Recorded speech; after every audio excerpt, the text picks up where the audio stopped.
If you've been suffering through all this summer heat, imagine how your dried out lawn and garden feel. Master Gardener William Moss, though, here this morning to help us keep things green during these red hot days. Good morning, welcome back. Morning, Nice to see you. Good to see you. And we were joking around, you know, it's been so hot, everybody's lawn is so dry. Yeah. You could wait a little bit and maybe you'll get a shower like we just had. Maybe, but I think the sun's coming out again. It's going to be another scorcher. Right. So we still got to think about ways to keep that lawn and garden going all season. So I would guess the easiest thing to do is to water it. That's the easiest thing to do, but there are proper techniques to it. Right. You know, earlier we were showing the sprinkler running on here. You have to really soak things. You want to start out early in the morning. Why early in the morning? Because that's when you have the least amount of evaporation from the sun. So even if you want to do it late at night after the sun sets, late at not night, as good as morning? Not as good as morning. Morning is good because it gets to soak in really good, and also you won't have any diseases coming because the leaves are wet. So soak really good. Even like the lawn, you want to get out there and water about 30 to 40 minutes every 2 to 3 days. Wow. Not every day. Right. Not every day. So don't go out there 15 minutes for every day. Go out there 30, 40 Follow minutes. Follow the instructions. 30, yes. 40 minutes every 40 day. minutes every 2 to 3 days. Every 2 to 3 days. Soak. See how it really soaks. And you recommend using this soaker attachment as opposed to, say, a sprinkler You can use the sprinkler, but when I'm watering my garden or containers and I want to know it's really soaked, I like to use this because I want it to really soak through. You want it to come out of the containers. Containers are a special case. You may have to water them every day. So you want to water so that you see it start to come out the bottom. Really soak those really well.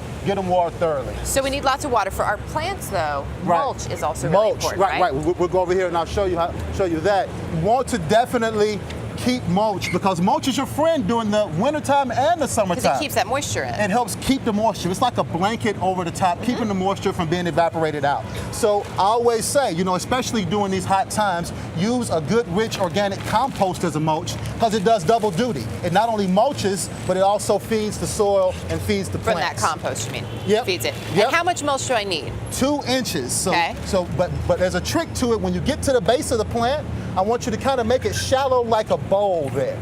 So that way when you water, it captures it. It's like a water basin. Gotcha. So it'll capture more water for it. And this really keeps the plants growing well. So that's one thing you want to do is mulch at least 2 inches. Okay, and make a bowl. And make a little bowl about it. What about fertilizer? Is that going to help you more in the summer? Not now. Okay. You know, during the heat wave, you don't want to fertilize. Because if you fertilize during the heat wave, you require the plant to use more water. Right. So more fertilizer means more water. And you just get caught up in that vicious cycle. Gotcha. And if it's dry and hot, it's not a good thing. So cut back on the fertilizer during these times. Any weeds, we don't have any here, but weeds, get those guys out because weeds take water away from the plants. The grass and the plants. Right. And makes sense. I hadn't thought of it, but makes sense. Right, and there's also plant strengthening sprays you have to look at. This one is called Jazz Spray. You actually take it and you spray it on your plants. What's in this? And what this does, it's just it's a bunch of natural ingredients, a bunch of enzymes that actually help the plant deal with drought better. So for those of you who have like prized roses or prized plants, look for plant strengthening sprays as well. They'll help them out. Plant strengthening, very good. And if you know, in general though, you're going to be dealing with a lot of heat.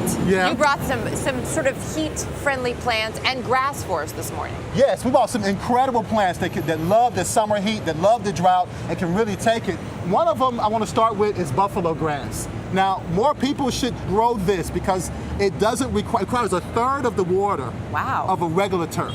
And especially when you're thinking about so many areas, hot areas with droughts. Hot areas with droughts and water restrictions, you know, you got a choice. Let your lawn go brown completely during the summer, or you can replace it with something like this native buffalo grass, and it'll do very well for you and take a lot less water. And this will work in pretty much any climate? It works better if you get further west, but it's also pretty good along the south and some parts of the east. So buffalo grass is one good one. Buffalo grass is great. And we got just a ton of plants here. We'll start with the herbs up front. Everyone knows you can put your herbs out. They love it hot and dry, the thyme, the sage, the rosemary. We got a bunch of native prairie plants over here as well. You know, things like cone flowers. These guys are from the hot prairies. So they're used to taking it and they'll go and go and go and bring plenty of butterflies and stuff in as well. And then finally, there are just a bunch of plants that have been made for drought tolerance. Such as? A ton of things. This is called a verbena. It's actually called superbena. Superbena? Superbena, and it just goes. It loves the hot, dry weather. And this I saw a lot of when I lived in Georgia. I feel like this was everywhere. It was. This is not that particular one, but this is a native grass. This is an ornamental grass. They take heat and drought well too. So you can have beautiful color and texture all throughout the garden. No reason to let the heat get the best of your garden or your lawn. Absolutely not. Some great tips as always. Such a pleasure to have you back with us. Thanks. Sir. We'll see you again soon.